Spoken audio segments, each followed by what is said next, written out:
আসসালামু আলাইকুম, welcome to my YouTube channel. আজকে আমি আপনাদেরকে খুবই সুন্দর একটা সালোয়ারের মোহরি ডিজাইন তৈরি করে দেখাবো। ডিজাইনটি তৈরি করার জন্য এখানে আমি একটা কাপড় নিয়ে নিয়েছি। কাপড়টার চওড়া নিয়েছি 4 ইঞ্চি, লম্বা নিয়ে নিয়েছি 25.5 ইঞ্চি। এখন কাপড়টার যে কোনো একটা সাইডে আমি এভাবে করে কোনাকুনি করে ভাঁজ করব, করে একদম চিকন করে একটা সেলাই করে নিব।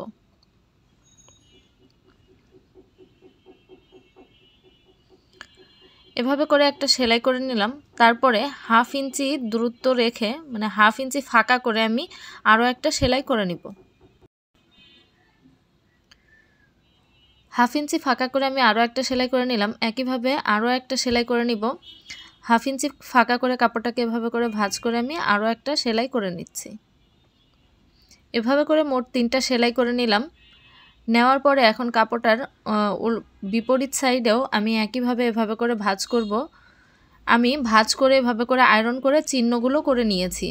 সেলাই করার সুবিধার জন্য আমি কাপড়টাকে ভাঁজ করে আয়রন করে নিয়েছি। এভাবে 3টা ভাঁজ করেই আয়রন করে নিয়েছি। এখন এই ভাঁজের ওপরে এভাবে করে সেলাই করে নিচ্ছি।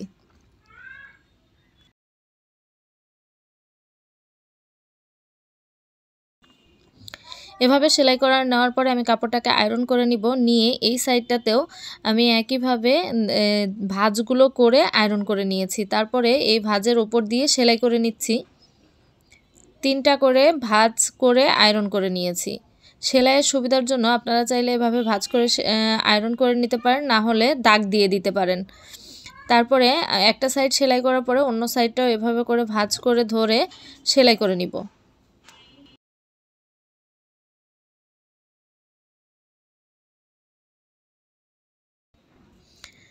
একইভাবে আমি এই সাইডটাতেও 3টা করে ভাঁজ করে সেলাই করে নিয়েছি। এই যে বাকি কাপড়টা আছে এখানেও একইভাবে সেলাই করে নিব। সেলাই করে নেওয়ার পরে এখন এই কাপড়টার উল্টা সাইডে আমি পেস্টিং বক্রম আয়রন করে নিয়েছি। এখন আমি একটা লেস নিয়ে নিচ্ছি। লেসটাকে কাপড়ের সোজা সাইডে সোজা করে রেখে সেলাই করে নিব। লেসটাকে এভাবে করে সাইডে আমি রাখবো, সোজা করে রাখবো, রেখে সেলাই করে নিচ্ছি।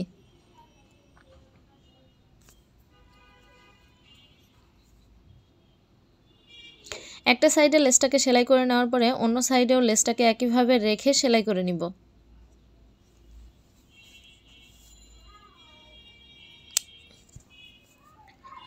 দুইটা সাইডেই আমি লেসটাকে সেলাই করে নিলাম। নেওয়ার পরে একটা কাপড় নিয়ে নিয়েছি। এই কাপড়টা 3 ইঞ্চি চওড়া করে আমি কাপড়টা কেটে নিয়েছি। তার মাঝখানে আমি 2 ইঞ্চি চওড়া একটা পেস্টিং বক্রম আয়রন করে মাঝখানে ভাঁজ করে নিয়েছি। আর সাইডে যে এক্সট্রা কাপড়টা আছে সেটাকেও ভাঁজ করে আয়রন করে নিয়েছি। এখন নিচে যে ডিজাইনের কাপড়টা সেটাকে উল্টা করে রেখেছি, তার উপরে এই কাপড়টাকে উল্টা করে রেখে সেলাই করে নিচ্ছি। সেলাই করে নেওয়ার পরে কাপড়টাকে সোজা করে তার উপরে এই কাপড়টাকে এভাবে রেখে সেলাই করে নিব। ভিডিওটা ভালো লাগলে লাইক করবেন, কমেন্ট করে জানাবেন কেমন লাগলো এবং আমার চ্যানেলটা সাবস্ক্রাইব করে পাশের বেল আইকনটি অল ক্লিক করে রাখবেন, যাতে আমি কোনো নতুন ভিডিও ছাড়ার সাথে সাথে নোটিফিকেশনটি আপনাদের কাছে পৌঁছে যায়। যারা অলরেডি আমার চ্যানেলটা সাবস্ক্রাইব করেছেন তাদেরকে জানাই অসংখ্য ধন্যবাদ। ডিজাইনটি সেলাই করে নেওয়ার পরে আমি সালোয়ারটা নিয়ে নিচ্ছি। সালোয়ারের উপরে আমি সালোয়ারটাকে সোজা করে রেখেছি, তার উপরে ডিজাইনটাকে উল্টা করে রেখে সেলাই করে নিচ্ছি। এভাবে সেলাই করে নেওয়ার পরে উপর দিয়ে একটা চাপ সেলাই দিয়ে দিচ্ছি। সেলাইটা করে নেওয়ার পরে আমি সালোয়ারটা পুরোপুরি সেলাই করে নিয়েছি।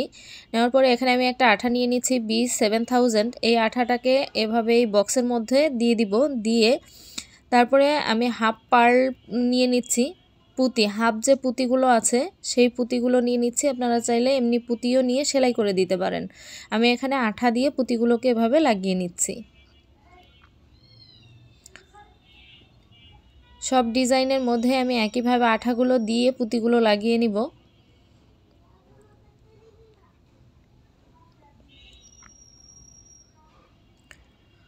পুঁতিগুলোকে এভাবে করেই আঠা দিয়ে লাগিয়ে নিব। আজকের ডিজাইনটা আপনাদের কাছে কেমন লেগেছে আমাকে অবশ্যই কমেন্ট করে জানাবেন। এইরকম নতুন নতুন ডিজাইন পেতে আমার চ্যানেলটা সাবস্ক্রাইব করে আমার পাশেই থাকার অনুরোধ রইল। এভাবে করে সালোয়ারের অন্য যে পার্টটা আছে সেটাতেও আমি একইভাবে ডিজাইনটা করে নিব। একইভাবে ডিজাইনটা তৈরি করে নিয়েছি 2 পায়েরই। আজকের মতো বিদায় নিচ্ছি। আপনারা সবাই ভালো থাকবেন, সুস্থ থাকবেন। আসসালামু আলাইকুম, আল্লাহ হাফেজ।